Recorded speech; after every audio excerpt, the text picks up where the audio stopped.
creo. Ha sido el corazón.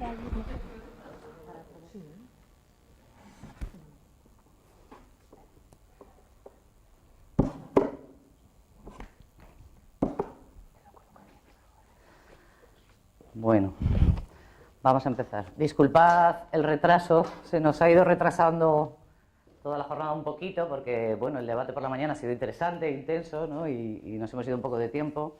O sea que, bueno, disculpas por el retraso y muchísimas gracias por venir.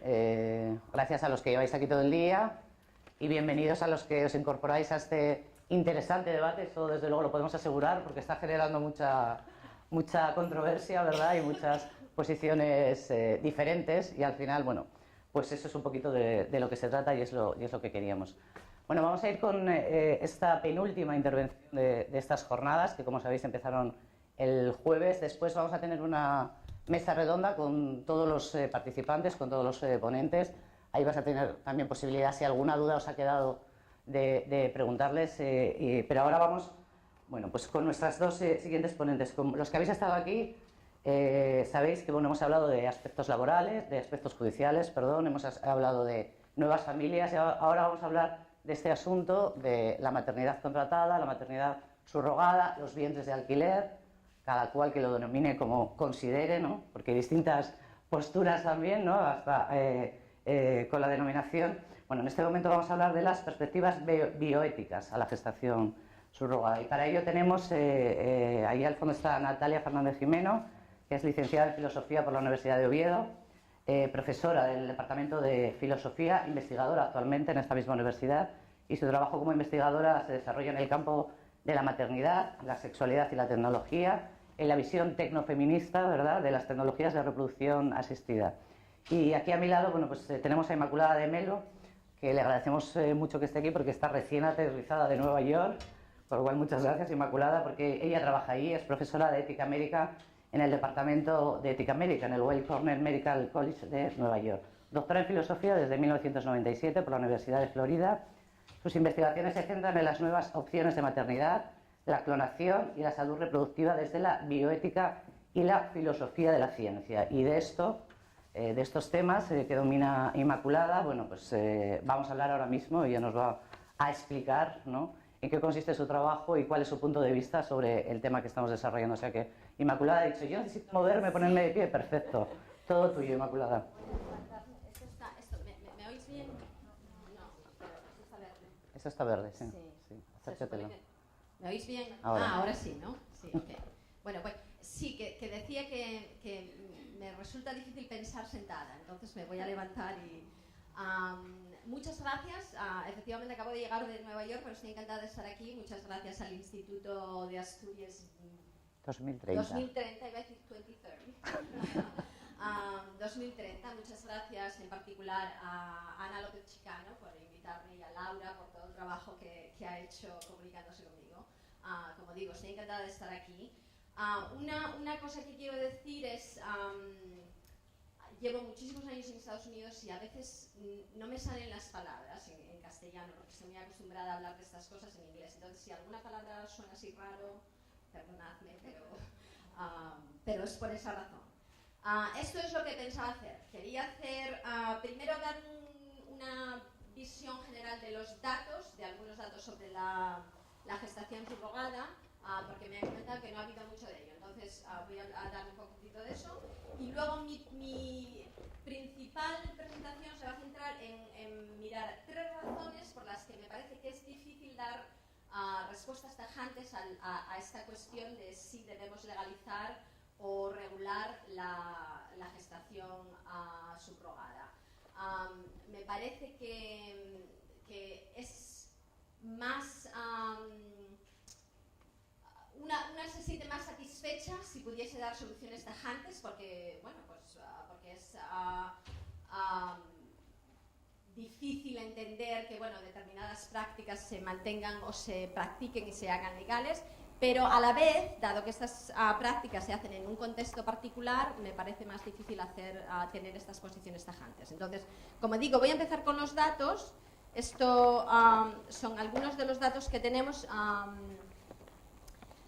En la maternidad subrogada, la gestación subrogada, estoy utilizando maternidad subrogada, no, entiendo perfectamente que hay una cuestión sobre cómo se debe llamar esta práctica y que distintas posiciones obviamente utilizan terminología distinta. Entonces podríamos tener una discusión cómo llamarlo, pero vamos de momento, creo que utilizo maternidad subrogada más a menudo que otros conceptos.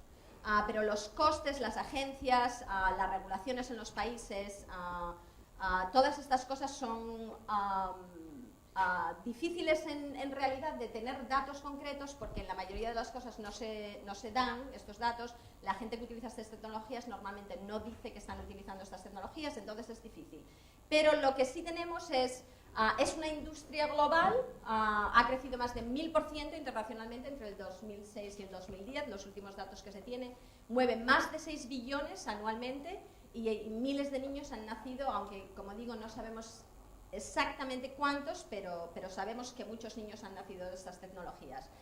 Los lugares con más uso son estados como California en Estados Unidos, y países como la India, hasta recientemente, dado que ha habido cambio de legislación en la India hace poco, y otros sitios también populares, Tailandia también hasta recientemente ha habido cambios legislativos, Ucrania, Rusia, Georgia y Canadá.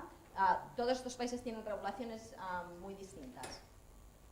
Hay agencias, clínicas, instituciones de salud y compañías de turismo médico que forman parte de esta industria. Cuando se habla normalmente de maternidad subrogada se piensa solamente en los padres, lo que se llama padres intencionales, y en las mujeres que dan a luz, pero en realidad esto es una industria con mucha gente y muchas instituciones involucradas. Las condiciones de vida de las mujeres que se convierten en mujeres subrogadas obviamente varían enormemente de una mujer en California a una mujer en Tailandia o India. Las condiciones son muy distintas. Entonces, no es esta práctica no es un fenómeno singular, es un fenómeno plural con características muy distintas. Los costes, por ejemplo, varían significativamente. Los costes totales, por ejemplo, en Estados Unidos van entre $120.000 y $200.000, mientras que en la India es entre $30.000 y $45.000. Una diferencia significativa en los costes totales. Los costes médicos, puesto que esta práctica, como digo, tiene distintos aspectos, los costes médicos van desde 8.000 en Ucrania, 3.000 en Canadá, a una media entre 20.000 y 80.000 en los Estados Unidos. Los costes legales en Estados Unidos, por ejemplo, van entre 3.000 y 15.000 dólares. Y el coste de las agencias que se utilizan para promover la maternidad subrogada varía también desde 6.000 hasta 55.000, dependiendo de dónde se haga y dónde se vaya a ir. Cambios significativos, como digo, dependiendo de dónde se vayan a utilizar estas tecnologías y estas prácticas. La media de pago a las mujeres va entre 10.000, por ejemplo, en la India, con 55.000 en países como Estados Unidos. Solamente el coste a las mujeres, independientemente de todos los demás costes. Como digo, el coste general de todos los gastos, entre 120.000 y 200.000 en los Estados Unidos, y en otros países como India puede estar entre 30.000 y 45.000.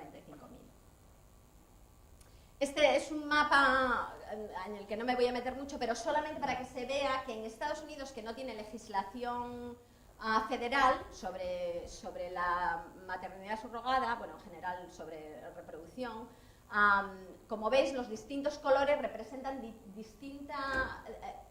legislaciones distintas o la situación legal de la maternidad subrogada en distintos estados, desde legal, como en California, legal y comercial, a otros estados como Washington, donde es altruista pero no comercial, o Nueva York, donde es ilegal. Es decir, una variedad. La mayoría de los estados no tienen legislación específica sobre la maternidad subrogada, se utilizan otros estatutos para determinar qué se puede hacer, pero 14 estados en Estados Unidos tienen legislación específica sobre maternidad subrogada, o para hacerla ilegal o para regularla.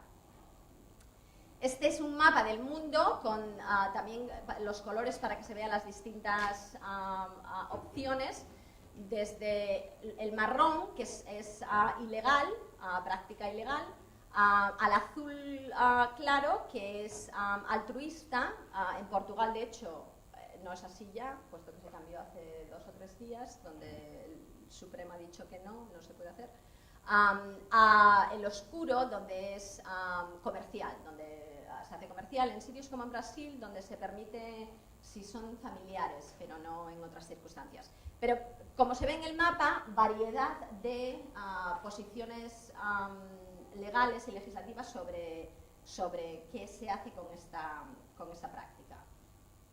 Ok, esos son datos generales, si queréis podemos hablar un poco más de ello, pero es una práctica compleja, puesto que involucra cuestiones legislativas, cuestiones legales, cuestiones económicas y todas estas agencias y más la gente, obviamente, que está involucrada en esta práctica.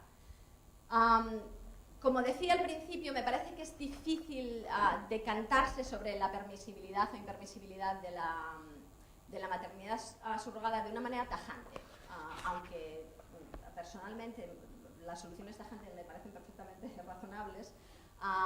Es difícil en cuestiones como estas porque son muy complejas, porque, como digo, se desarrollan en un contexto particular y cuando decidimos esto debe hacerse ilegal o debe hacerse legal, eso se hace siempre dentro de un contexto. Entonces, si no atendemos al contexto, pues obviamente es difícil saber cuáles pueden ser las consecuencias de determinadas soluciones legislativas. Mi posición, la perspectiva que voy a dar es una perspectiva ética, filosófica, bioética, entonces no me centro en las cuestiones de si se debe legalizar o no. Lo que creo es que se deben de tener las cosas que voy a hablar en cuenta, se deben de tener en cuenta para poder tomar decisiones sobre qué es la mejor, cuál sería la mejor posición. Ok, primero, la maternidad subrogada sucede en un contexto, es un contexto que es sexista, racista y profundamente desigual. No, es improbable que pudiésemos hablar de una industria de maternidad subrogada en un contexto distinto, en un contexto no sexista, no racista y donde no hubiese estas desigualdades profundas. No es accidental que este contexto en el que se dan esta práctica, ¿okay? Entonces, es difícil separar la discusión de la maternidad subrogada del contexto en el que se da. Y me parece que cuando hablamos en abstracto sobre la posibilidad de legalizar o no estas tecnologías, perdemos la oportunidad de reflexionar sobre qué hace esta práctica, una práctica que está en demanda. La mayoría de las veces que se habla de maternidad subrogada, gestación subrogada, como decía, el término obviamente es importante, se ve, estas son las imágenes que se ven. Son imágenes de barrigas, donde la mujer desaparece y nos queda solamente la mujer. Y estas imágenes son las que se ponen, esté uno a favor o en contra de la maternidad subrogada. Es una cosa muy interesante cuando se miran las imágenes, porque no es una cuestión, ciertamente la gente que habla de vientre de alquiler o mujeres vasija o estas cosas, normalmente tiene una posición en contra de la maternidad subrogada, pero incluso en websites, ¿cómo? Páginas web, en páginas web donde se anuncia la maternidad subrogada, se ponen estas imágenes. Son las barrigas las que se ponen, el resto de la mujer desaparece. Lo cual es sugerente. Pero no solamente desaparecen las mujeres, la mayoría de estas imágenes son barrigas de mujeres blancas. Esa es otra cosa también que, sea donde sea, incluso cuando se anuncian la maternidad subrogada en la India. Como digo, también algo sugerente. Estas, sin embargo, son las imágenes de la mayoría de los casos donde se da la maternidad subrogada, ¿okay? Esa imagen en particular, la imagen del medio de un bebé blanco con las manos de una mujer india en ese caso, esa es una imagen que normalmente no se ve, no es muy a menudo donde... Esas no son las imágenes que se nos presentan sobre la maternidad subrogada, porque esas imágenes hacen obvio la desigualdad económica, la desigualdad de poderes, y esas imágenes no son normalmente las que aparecen. Menos también aparecen estas imágenes, como digo, de mujeres en India. Esta es una clínica de maternidad subrogada en la India, donde las mujeres viven juntas mientras están embarazadas para poder dar a luz bebés para gente normalmente en países ricos y normalmente blanca, ¿ok? Entonces, esto es esencial para entender el problema o las preocupaciones que uno pueda tener sobre la maternidad subrogada. No se puede hablar de maternidad subrogada como industria, como digo, sin discutir las desigualdades económicas y sociales que existen en la práctica, en esta práctica de maternidad. La otra razón, una razón por las que es difícil dar soluciones tajantes es por esto, porque hay desigualdades profundas. Uno de los argumentos fundamentales que se utiliza contra la maternidad subrogada es la explotación, y como esas imágenes indican, obviamente la explotación es una posibilidad. El problema es que cuando se hace ilegal, la falta de recursos económicos de las mujeres que ahora hacen maternidad subrogada no desaparece. De repente no van a estar en mejor situación de lo que estarían si pudiesen convertirse en madres subrogadas. De hecho, para muchas mujeres en la India, por ejemplo, el dinero que pueden ganar por convertirse en madres subrogadas puede ser el dinero que podrían ganar en el resto de sus vidas. Los trabajos que tienen que hacer para poder ganar muchísimo menos son muchísimo peores que estar embarazada durante 9 meses, con todos los problemas que estar embarazada durante 9 meses puede conllevar. Entonces, la situación no es si hacemos la maternidad subrogada legal, explotamos a muchas mujeres. Si la ilegalizamos, de repente todas las mujeres están en condiciones fantásticas. Esa no es la situación. Si hacemos la maternidad subrogada legal, ciertamente corremos el riesgo de explotar y las posibilidades de explotación son muy altas. Si la ilegalizamos, dos cosas que seguramente van a pasar, dado el contexto que tenemos, va a haber mercado negro sobre la maternidad subrogada y las mujeres van a seguir siendo explotadas de otras muchas maneras. No se mejora la situación de las mujeres sencillamente prohibiendo la maternidad subrogada. Muchas otras cosas tienen que pasar para que las condiciones que llevan a las mujeres a convertirse en madres subrogadas desaparezcan. Hasta que no solucionamos esas cosas, como digo, ilegalizar la maternidad subrogada no soluciona el problema. La otra razón por la que me parece que es difícil hablar sobre qué hacer con la maternidad subrogada es porque esta decisión es una decisión que atañe a la salud, a las decisiones reproductivas de las mujeres. Voy a poner unas cuantas citas sobre la discusión aquí que indican este hecho. Este es de Rivera. Ya sé que hay gente a la que le cuesta entender que hay gente solidaria, pero la hay. ¿Por qué no podemos donar vida? Las mujeres no se pueden alquilar, comprar de manera total o parcial. Este está de la organización No Somos Vasijas. Los niños y las mujeres no tienen precio, solo tienen dignidad, es Rita Mayo. Mercantilización del cuerpo de la mujer, de Irene Montero.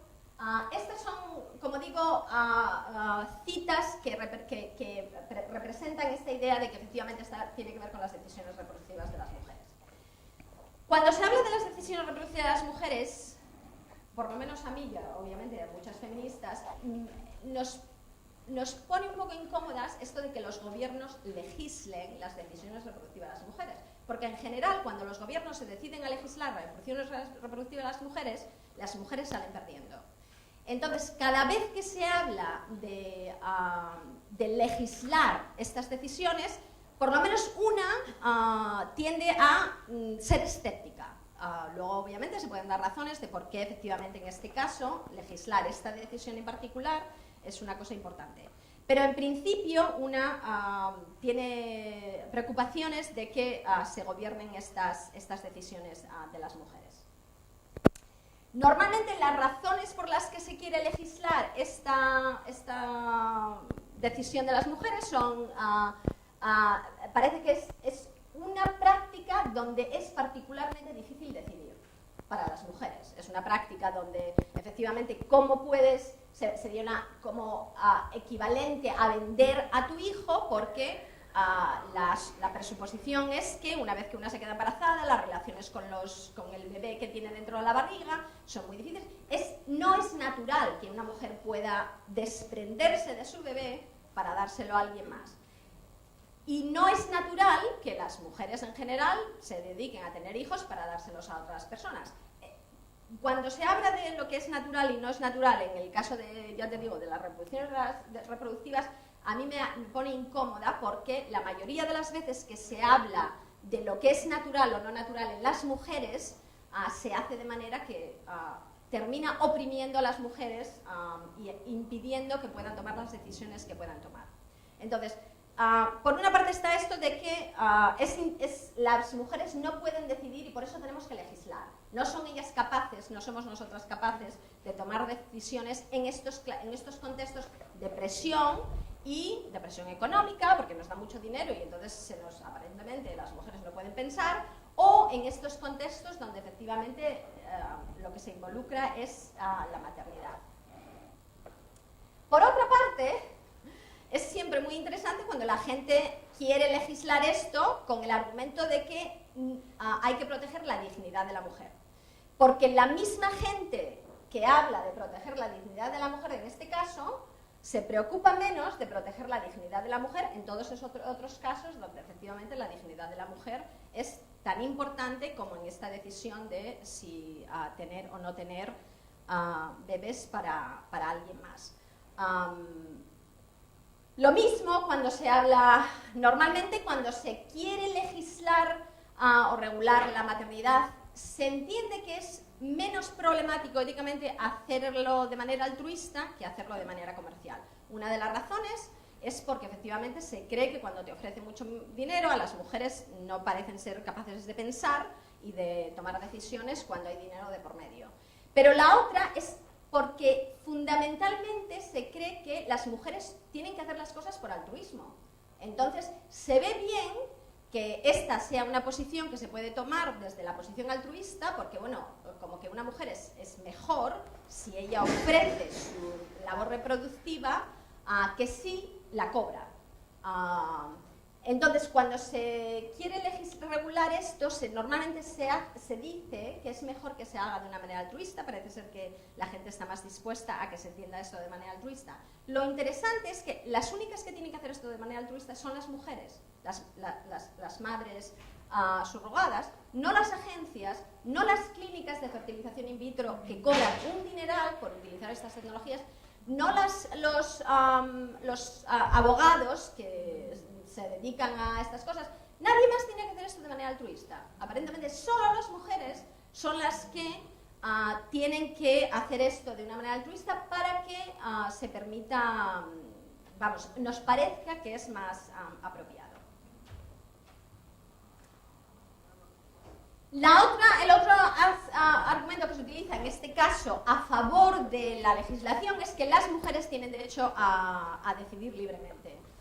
El derecho a decidir, obviamente, de las mujeres como seres autónomos que pueden tomar decisiones y que prohibir estas tecnologías es impedir a las mujeres que tomen decisiones autónomas. Como digo, en general, mi primera respuesta al tratar de legislar o de regular decisiones sobre reproducción es de escepticismo, pero entiendo que este argumento es un argumento relativamente pobre, puesto que el derecho a decidir en el abstracto es una cosa que obviamente está genial, pero el derecho a decidir en el contexto donde antes presentaba, donde las condiciones sociales y económicas de las mujeres es miserable, es muy difícil ahí decir que uno tiene un derecho a decidir, cuando las condiciones sociales, las condiciones económicas, las condiciones de poder son tan malas que cualquier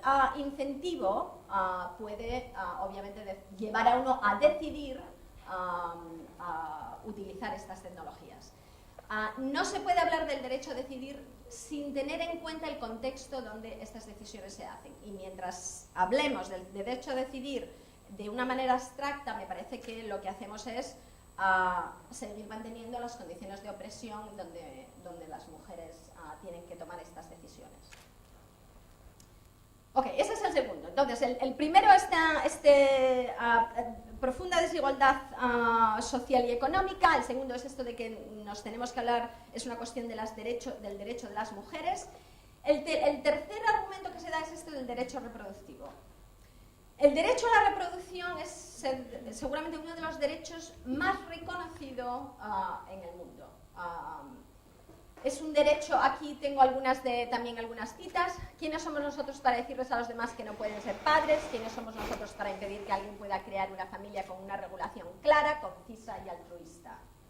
O esta otra, hay parejas que hipotecan su vida para lograr el sueño de tener un hijo. Este es de esta organización, son nuestros hijos, que está a favor de la reproducción, de la maternidad surrogada. Es difícil estar en contra de estas citas. Obviamente creemos que el derecho a tener hijos es un derecho que se valora, que valoramos en nuestras sociedades. El derecho a la reproducción se puede, sin embargo, entender de muchas maneras, ¿ok? Pero cuando pensamos en el derecho a reproducirse, estas son imágenes que vemos fundamentalmente o parejas heterosexuales o mujeres solas. Como digo, si vais a una página de web podéis ver centros de infertilidad y estas son las clases de imágenes, también gente blanca, ¿ok? Estas son las gentes que son infértiles, el resto parece que no lo son. Y las imágenes son de gente sufriendo, particularmente las mujeres. Se sufre mucho cuando no se pueden tener hijos. Se sufre ciertamente mucho cuando no se pueden tener hijos. Se sufre en particular cuando tenemos sociedades que valoran a las mujeres por si tienen hijos o no los tienen. Y que tenemos sociedades natalistas donde el hecho de tener hijos o hijas es efectivamente lo que se supone que se debe hacer, ¿okay? Donde no se cuestiona. Pero el derecho a la reproducción es un derecho contestado, lo que significa, lo que se supone que tenemos que entender por el derecho a la reproducción, no todo el mundo está de acuerdo. La mayoría de la gente está de acuerdo que el derecho a la reproducción implica el derecho a no reproducirse. Nadie tiene derecho a obligarnos a que tengamos hijos o hijas, ¿ok? La mayoría de la gente tiene el derecho a la reproducción, por lo menos de esa manera, a no tener hijos. Es más contestado el hecho de que entender el derecho a la reproducción como un derecho a tener hijos, es decir, a que no solamente podamos tenerlos, sino que no solamente que el Estado no nos impida tenerlos, no nos ponga legislación que nos prohíba, sino a que el Estado nos facilite la posibilidad de tener hijos, como por ejemplo en la mayoría de los países europeos, incluyendo España, donde la fertilización in vitro, por ejemplo, es parte de la seguridad social, donde está cubierto por los impuestos de todos. Es decir, el Estado entiende que el derecho a tener hijos es un derecho que debe defenderse incluso económicamente. Pero es un derecho contestado, como digo, es un derecho que mucha gente no cree que uno tenga derecho a tener hijos biológicos. Porque esto es lo que entendemos por un derecho a la reproducción. Es el derecho a tener hijos que están relacionados genéticamente con, por lo menos, una de las personas involucrada en el tener hijos. No sencillamente el derecho de ser padres o madres, que es un derecho distinto. Yo creo que efectivamente hay un derecho a ser padres y madres, un derecho que debe de ser apoyado por los estados y que deben de hacer lo posible para apoyar ese derecho, pero no creo que haya derecho, y obviamente puedo dar argumentos de por qué no lo creo, de que haya un derecho o de que el derecho a la reproducción se deba entender como un derecho a tener hijos relacionados con los que uno está genéticamente relacionado. No se entiende la maternidad subrogada sin esta presuposición, sin la presuposición de que el derecho a la reproducción implica un derecho a tener hijos con los que estás genéticamente relacionados. No tiene sentido en otros contextos esta posibilidad. Pero las familias, como todos sabemos, se crean de muchas maneras. Estos son otros tipos de familias, no normalmente las que aparecen en los estas de infertilidad, en las páginas de web de infertilidad, pero efectivamente puede ser gente soltera, puede ser gente de distintos colores, puede ser homosexuales y, por supuesto, puede ser gente adoptada. Estas son las muchas maneras que tenemos de crear familias que normalmente se ignoran cuando hablamos de estos temas de la maternidad subrogada. Me parece entonces que es esto, hay una perversidad en cómo se entiende este derecho a la reproducción, hay una perversidad en entender el derecho a la reproducción como un derecho a tener hijos genéticamente relacionados, donde invertimos cantidades increíbles de dinero en conseguir estas tecnologías, desde el PGD, ¿cómo? Diagnóstico de preimplantación prenatal, a la maternidad subrogada, a estas nuevas tecnologías donde podemos elegir, eventualmente en el futuro, donde podremos elegir el color de los ojos de nuestros bebés, entre otras muchas cosas. Invertimos, como digo, cantidades increíbles de dinero en estas tecnologías y bastante menos en estas otras. Entonces, hay algo perverso en una sociedad que está dispuesta a invertir cantidades extraordinarias de dinero en estas tecnologías, que pueden tener muchos beneficios, nadie lo niega, pero porque entendemos el derecho a la reproducción como el derecho de tener hijos genéticos relacionadamente con nosotros, cuando en realidad miles de niños necesitan familias con las que poder vivir y poder florecer y tener vidas mucho mejores de los que las pueden tener de otra manera. Me parece una cosa muy problemática que tengamos gobiernos que facilitan estos procesos más de lo que facilitan estos procesos. Que, como digo, entendamos el derecho a reproducirse de una manera que nos permite hacer esto mucho mejor y más fácil, que mucha gente decide utilizar la fertilización in vitro o la maternidad subrogada porque es más fácil que adoptar. Algo hay muy problemático en estados, en sociedades que efectivamente llegan a estas posibilidades, a poder ser más fácil ir a una clínica a hacer fertilización in vitro con todo lo que implica que adoptar a un bebé que necesita una familia. Porque lo que sí sabemos, ciertamente, es que los niños tienen derecho a familias. Eso es uno de esos derechos que también se supone que es universal y que todos creemos que debe mantenerse, pero cuando nos preocupamos por algunos derechos, algunos de ellos hacemos más hincapié en ellos que otros. Tres razones, hay otras, podría dar otras razones, pero tres razones por las que me parece difícil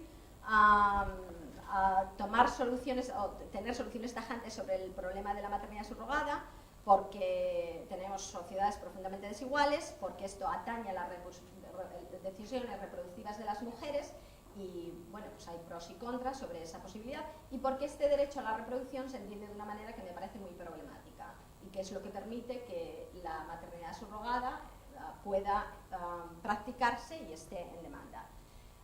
Estas razones éticas, como digo, tienen que tenerse en cuenta cuando se toman decisiones, cuando se van a tomar decisiones de políticas públicas, como si se debe regular y cómo se debe regular. Pero obviamente las cuestiones de políticas públicas tienen también que valorar otras consideraciones de las que yo no he hablado, por ejemplo, la posibilidad de que las leyes se puedan cumplir, porque como decía antes, si la hacemos ilegal, que es lo que pasa en muchos países europeos, es ilegal, pero bueno, la gente se va al país donde es legal, pues entonces no hemos solucionado el problema. Las posibilidades de que vayamos a tener una ley universal que haga estas prácticas ilegales es nulo. Entonces, cuando se piensa en regular estas tecnologías, hay que pensar en qué contexto se regula. Y la otra es, efectivamente, la posibilidad de evitar males mayores. Es posible que legalizar estas tecnologías contribuya a la explotación de por lo menos algunas mujeres, pero no legalizarla no deja de explotar a las mujeres que tienen que hacer otras cosas, obviamente, para poder sobrevivir. Creo que eso es todo. Muchas gracias.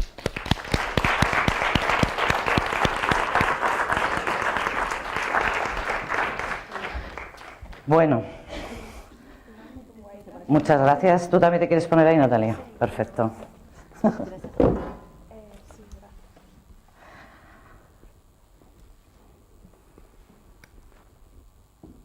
Bueno, ahora va a ser difícil superarte.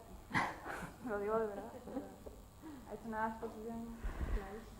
Sí, ha hecho una exposición clarísima, ¿verdad? Que todo el mundo creo que ha entendido. De todas maneras, si quedan dudas, que siempre pueden quedar, tiempo vamos a tener luego para aclararlas. Bueno, pues Natalia, es tu turno cuando quieras.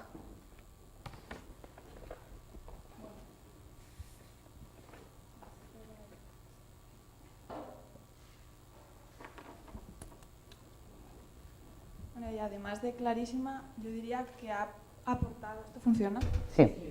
Unos argumentos y unos análisis muy buenos, que además no se suelen poner de manifiesto, y yo creo que ha sido muy importante esa contribución. Ahora el reto lo tengo yo. ¿Qué puedo decir que no haya dicho Inmaculada y qué puedo decir que ayude a profundizar un poquito más en este asunto? Bueno, por suerte no me planteé hacer una perspectiva global como la que ha hecho ella, porque yo me veo más limitada, y mi planteamiento es un poco situar la gestación subrogada, yo digo gestación, ahora os explicaré por qué, dentro de las tecnologías de reproducción asistida, porque además se ha dicho que no es una tecnología de reproducción asistida. Y yo que estudio la tecnología, la filosofía de la tecnología, pues me parecía particularmente interesante centrarme en esto. Bueno, primero aclarar un poco la cuestión terminológica. Ya se ha debatido mucho sobre esto. Simplemente aclarar que gestación subrogada o gestación por sustitución son los términos que recoge la legislación española, los términos que emplea la Sociedad Española de Fertilidad y la Organización Mundial de la Salud. A ver esto. Sin embargo, también aparecen otros términos como vientres de alquiler, úteros de alquiler, por hacer referencia al útero, ¿no? Porque vientre tienen todos los seres humanos, gestación mercantilizada, bueno, y así un montón. Las personas que emplean este término lo que quieren hacer es referencia, poner de manifiesto una reivindicación política, ¿no? Y que es la que se ha estado manifestando a lo largo de toda esta mañana. Mientras que los que utilizan el término gestación subrogada, pues podríamos calificarlos de descriptivistas, porque pretenden tener una posición más aséptica. Bueno, no es que yo tome posición por un término, pero voy a emplear el de gestación subrogada, entre otras cosas, porque es el que aparece en el cartel.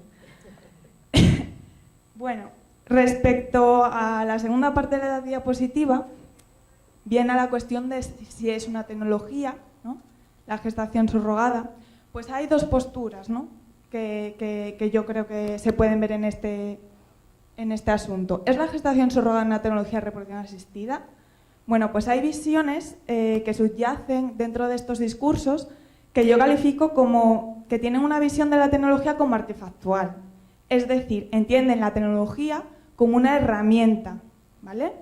O, como pongo ahí, como ciencia aplicada, también, lo que se llamaría una visión cognitivista de la tecnología, ¿vale? Sin embargo, hay otras visiones, que es un poco lo que integra el análisis que os ha hecho Inmaculada, que entienden la tecnología como un sistema tecnológico, es decir, que involucra todos los valores, los factores sociales, económicos y políticos en el análisis de la tecnología. Es decir, ¿qué quiere decir esto?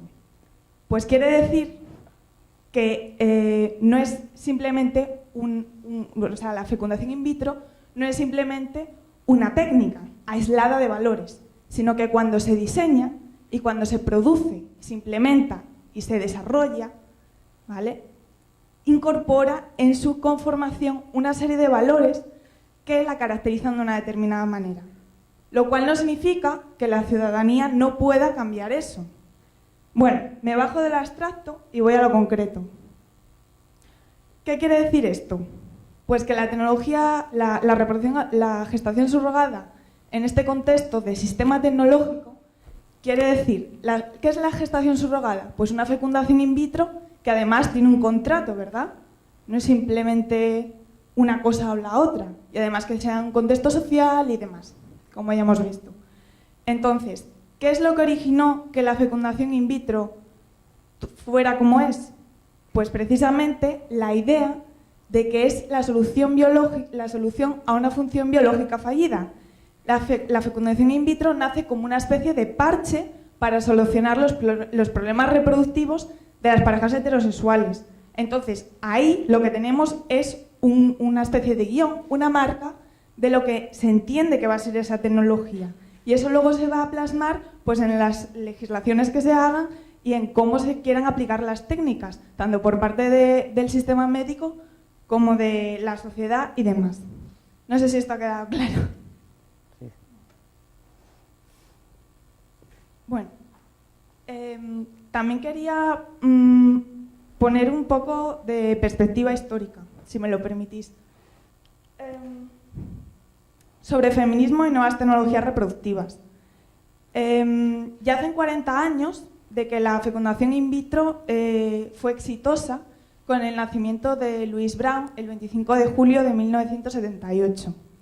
Este hecho suscitó las primeras críticas y preocupaciones entre las feministas sobre la importancia que la infertilidad iba a suponer en las próximas décadas, en aquel entonces. Estas feministas lo que hicieron fue denunciar la mecanización y la reutilización y además también la patologización, el embarazo y los procesos relacionados con la reproducción. En un sistema que además decían que cada vez era más intervencionista, es decir, que se centraba más en intervenir y solucionar en vez de prevenir. ¿Vale? Además, estas feministas van a denunciar lo que van a denominar el carácter eminentemente patriarcal de la tecnología. Aquí estamos hablando de las feministas radicales de los años 80 fundamentalmente, de ecofeministas, ¿vale? Más tarde, de feministas culturales, y van a decir que cuando dicen que la tecnología es inherentemente patriarcal, lo que quieren decir es, volviendo a la idea de sistema que ya habían planteado antes, viene un poco a eso. La tecnología cuando se construye tiene una serie de guiones o descripciones que tienen connotaciones de género. Y es lo que quieren ellas poner de relevancia. A partir de los 2000 va a haber una segunda fase donde se empiezan a explorar los usos alternativos que se pueden hacer de las tecnologías de reproducción asistida.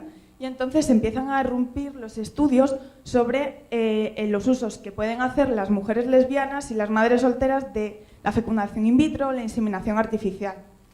Entonces, el desarrollo de estos nuevos proyectos maternos y familiares va a plantearse como una forma de romper esos esquemas en los que se había producido esa tecnología, además también romper con las nociones y los roles de género sobre la maternidad, como bien se han señalado antes, y la familia del parentesco. Entonces, lo que va a aparecer es una dimensión activa de esas mujeres, de esos sujetos, que van a tratar de hacer una especie de cambio de la tecnología, una especie de resignificación, también habremos oído. Y en este sentido, las usuarias van a poder cambiar, modificar esa tecnología. ¿Eso qué quiere decir? Pues que tenemos una tecnología opresiva, sí, pero a lo mejor es posible modificar cómo se produce esa tecnología y sobre todo cómo se usa esa tecnología. Bueno, la evaluación de la gestación subrogada como tecnología, y diréis, ¿qué es esto? Pues bueno, hay un filósofo de la ciencia y de la tecnología, sobre todo la tecnología, que se llama Miguel Ángel Quintanilla, y ha propuesto un decálogo de ideas, ¿no? que se pueden seguir para evaluar si una tecnología es entrañable. El término entrañable lo dice porque él identifica, y ya una corriente viene identificando, que hay un proceso que se llama de alienación tecnológica. Es decir, que cada vez tenemos tecnologías que son más fácilmente usables, pero más incomprensibles, ¿no? Por ejemplo, Facebook. Podemos usarlo, pero no sabemos cómo se produce, cómo se construye, qué hay detrás de Facebook. Vale. Pues en este caso no voy a ir analizando cada uno de esos, pero sí que quería hacer notar algunas cosas. Por ejemplo, ¿es la gestación subrogada una tecnología abierta? Una tecnología abierta sería aquella tecnología que no incorpora limitaciones de apropiación, de uso o desarrollo derivada de normas o criterios que sean externos a esa tecnología. Desde luego la gestación subrogada no lo es, no permite que las usuarias interaccionen de ninguna manera, ¿verdad? Pero quizás tampoco sería deseable. Tampoco es polivalente, es decir, no se puede usar para distintas cosas. Hay un desarrollo, está pensado para una sola cosa y no hay forma de utilizarla de otra manera. Tampoco permite la participación, sobre todo si entendemos el sistema biomédico en el que estamos, en el que el médico detenta todo el conocimiento y la paciente, por lo general, o los pacientes, son los no legos y además que no pueden replicar nada, ¿verdad? Y esto además es una cosa que he constatado a través de bastantes entrevistas con usuarias de tecnologías de reproducción asistida. ¿Es socialmente responsable? Pues una tecnología socialmente responsable minimizaría las desigualdades sociales y contribuiría a la mejor situación de las mujeres y de las personas menos favorecidas. Bueno, la exposición anterior creo que ha dejado bastante claro que este tema es uno de los más controvertidos, porque claro, en algunos lugares del mundo desde luego que no es así, y en otros lugares del mundo habría que ver a quién beneficia y a quién no. Bueno. Bien. Vale. También quería traer un poco el debate de gestación subrogada en el movimiento feminista español, que bueno, he estado tratando de estudiar a través de un foro Delphi, que es una técnica cualitativa en la que participan personas expertas con distintas posturas, ¿no? Entonces se trata de hacer un diálogo participativo en el que a través de cuestionarios, informes y demás, se vaya teniendo una discusión sobre un tema sin tratar de enconar posturas. Muy brevemente, solo quería traer una idea que he extraído de esto, y es que, contrariamente a lo que se dice, yo no creo que haya una polarización extremada en el movimiento feminista en el Estado español. Porque creo que hay muchos puntos de encuentro. Por ejemplo, todas las feministas rechazan la cosificación y mercantilización de las mujeres, incluyendo aquellas, estoy hablando tanto aquellas que valoran la posibilidad de que la gestación subrogada sea legal en España como las que no. También denuncian las situaciones de explotación por desigualdad de clase o raza. Manifiestan que las gestantes en ese caso deberían tener una serie de derechos, como el consentimiento informado o el aborto. Además, la maternidad va a ser entendida por todas ellas como una función social, es decir, nunca como una atribución resultado de la biología o de la genética. Por tanto, creo que hay bastantes puntos de unión, aunque también hay puntos de disenso. Tenemos que, hay ideas distintas sobre la imagen que se proyecta de las mujeres en caso de que se legalice la gestación subrogada en España. ¿Por qué? Pues algunas piensan que no tiene por qué afectar negativamente, mientras que otras plantean que sí, porque entonces presenta a las mujeres como productos, como bienes de consumo. Luego está la clásica cuestión de libertad versus condicionamiento, o en qué condiciones se da esa libertad, que va a ser en lo que yo voy a tratar de incidir un poco. También está el famoso debate de si es un deseo o un derecho, que ya ha sido debatido hoy. Y también, como ya señalé al principio, visiones diferentes de lo que es la tecnología. Unas consideran que es simplemente la aplicación de la ciencia o un mero artefacto, ¿no? Pero también hay visiones que consideran que la tecnología va más allá de eso. La tecnología se construye socialmente y en la medida que se construye socialmente incorpora una serie de valores, unos valores que son propios de nuestra sociedad. Y eso permite una perspectiva más amplia para analizar este problema desde mi punto de vista. Entonces, con la cuestión de la libre elección, bueno, aquí os traigo una serie de pantallazos que saqué de la página web de No son nuestros hijos, que es una asociación a la que he entrevistado.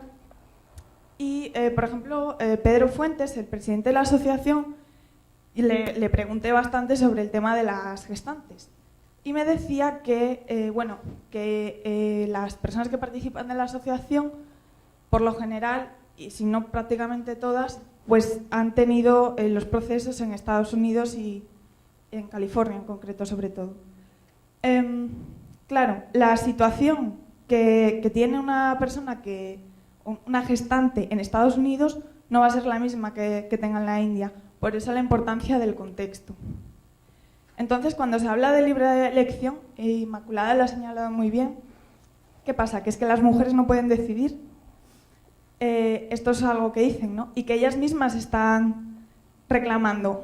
Jodi, ¿por qué decidí gestar para la hija de Álvaro y Jorge? O Cristal, he tenido el gran honor de ser madre gestante.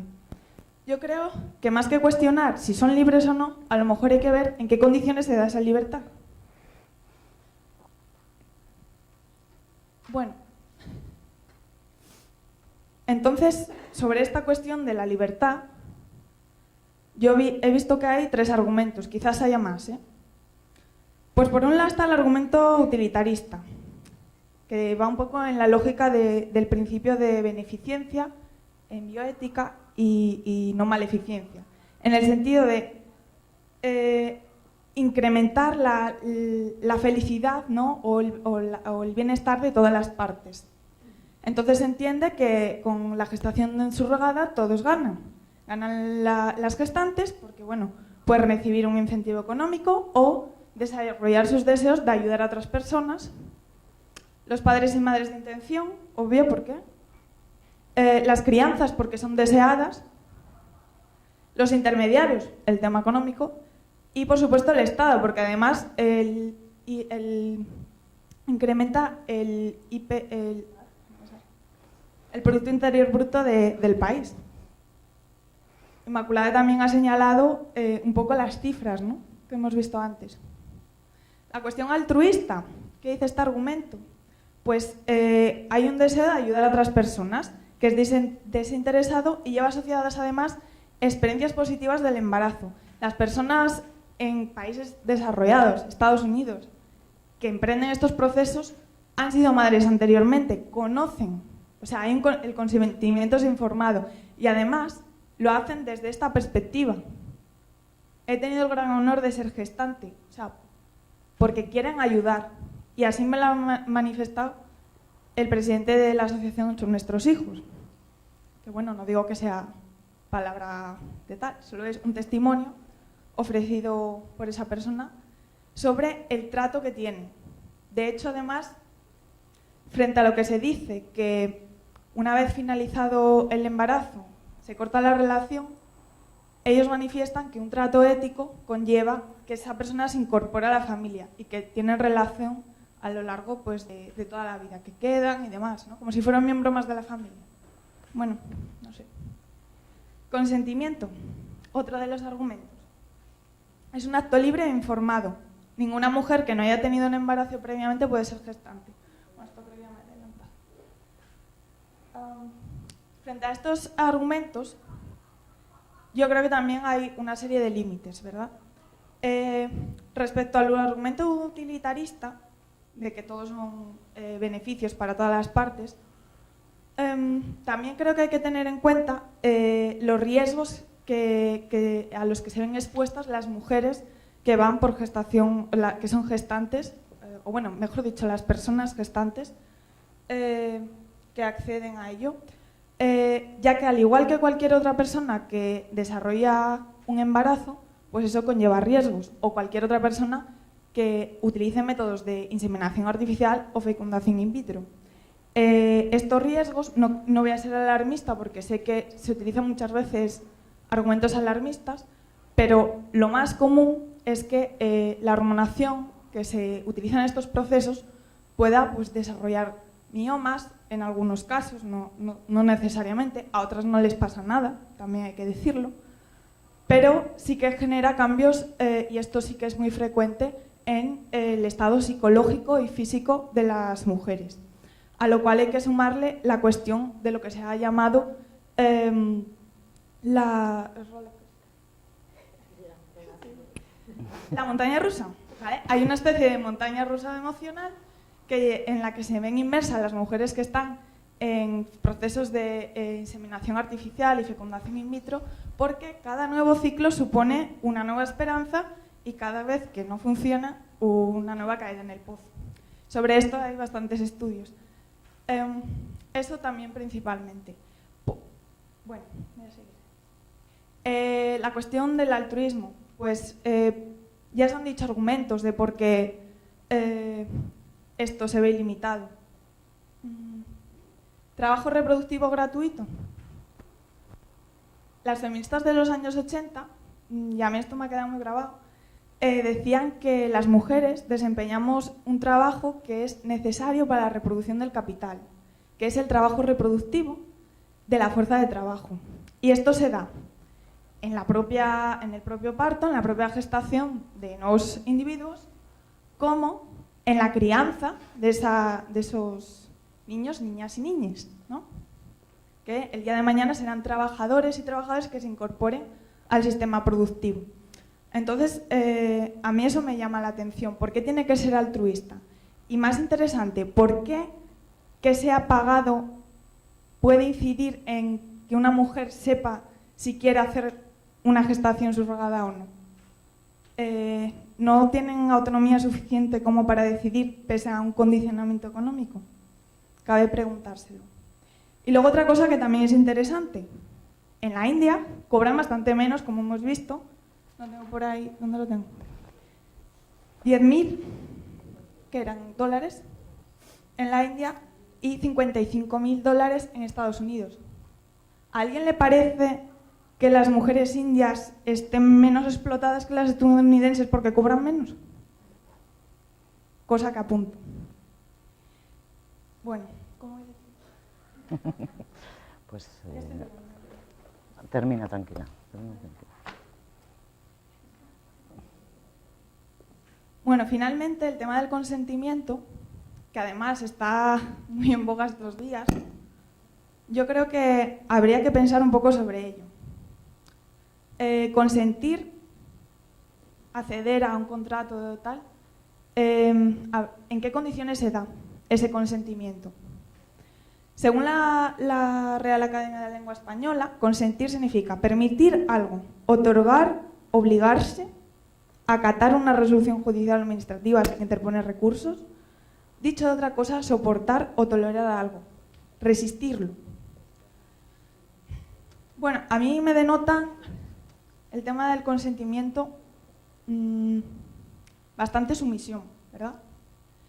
También se ha hablado, y esto sí que lo veo en las mujeres que entrevisto que utilizan fecundación in vitro y inseminación artificial, que me dicen que lo que se ha llamado una subordinación intencional. Es decir, ellas quieren ser madres y saben que para ello tienen que pasar, pues, por esos procesos que son muy agresivos para el cuerpo, psicológicamente, a no ser que seas muy fértil y te quedes en una inseminación o dos. Las mujeres que hayan ido por fecundación in vitro, la gran mayoría siempre dicen que es muy costoso en términos emocionales, que notan cambios físicos derivados de la hormonación, porque la hormonación que se utiliza en fecundación in vitro es cualitativamente mayor que la que se utiliza en inseminación artificial.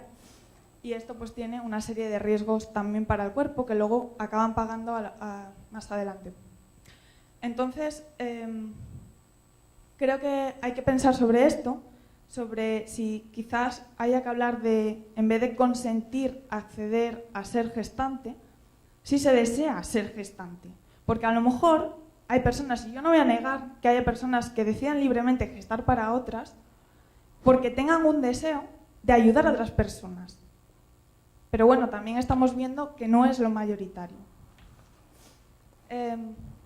Solo era por hacer una pequeña reflexión sobre la cuestión de consentir, que parece bastante limitada, ¿no?, para cuando hablamos de estas cosas. Además, también quiero hacer notar que esto de la subordinación intencional lo estamos viviendo día a día. Y vuelvo al tema de la tecnología. Tenemos cada vez tecnologías que son más incomprensibles, más extrañas, que no son para nada transparentes al usuario. No podemos cambiarlas o no se dejan cambiar fácilmente. Entonces, por ejemplo, los términos de Facebook. Voy a compartir toda tu información, porque en realidad quien está detrás de Facebook se lucra a través de los datos que saca de ti y que vende a otras empresas. Y así funciona. Así funciona el capitalismo en las sociedades 4.0. Entonces, a lo mejor tenemos que pensar si lo que está habiendo ahí es una subordinación intencional también, igual que pasa con las madres que han tenido hijos por reproducción asistida. Una subordinación intencional que supone, bueno, voy a aceptar esto porque quiero esto otro. Podría pasar con las gestantes, ¿no?, que acceden a estas técnicas.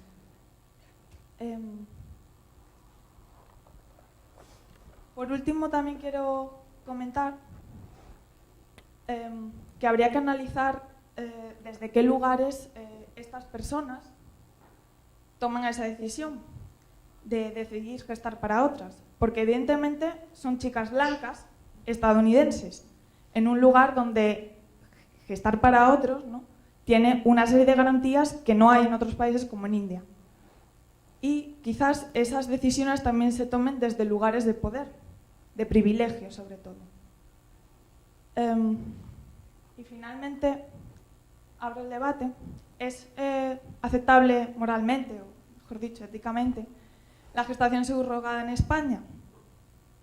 Yo creo que hay que atender al contexto capitalista y patriarcal en el que estamos, en el que, como ha dicho Inmaculada, no podemos abstraernos de él y que tiene mucho que ver con cómo se va a configurar esta técnica. Y también me preguntaría si la gestación subrogada a día de hoy en este país ayudaría a disminuir las desigualdades sociales. Porque, como decía, cuando analizaba la tecnología, una de las cosas, uno de los criterios es si era socialmente responsable, por poner un ejemplo. O en qué medida ayuda a romper o a quebrar los roles de género. También se ha dicho, y es cierto, que las tecnologías de reproducción asistida, digamos, refuerzan los estereotipos que hay sobre las mujeres y la idea de que toda mujer debe ser madre. Porque si no puede biológicamente, por decirlo de alguna manera, tenemos las tecnologías de reproducción asistida que aparecen para asistirla y ayudarla a que al menos intente ser madre. Porque en esta sociedad tenemos un imperativo de que toda mujer debe intentar ser madre. Y a lo mejor esta preocupación, ¿no?, tantos niños sin padres, niñas sin padres ni madres, y unos gobiernos invirtiendo tanto dinero en desarrollar unas tecnologías de reproducción asistida, quizás deberíamos de pensar que lo que hay ahí detrás tiene que ver también no solo con el tema económico, que evidentemente es flagrante, sino también con las ideas que tenemos sobre la maternidad, ¿no? Y bueno, eso es. Que no es poco.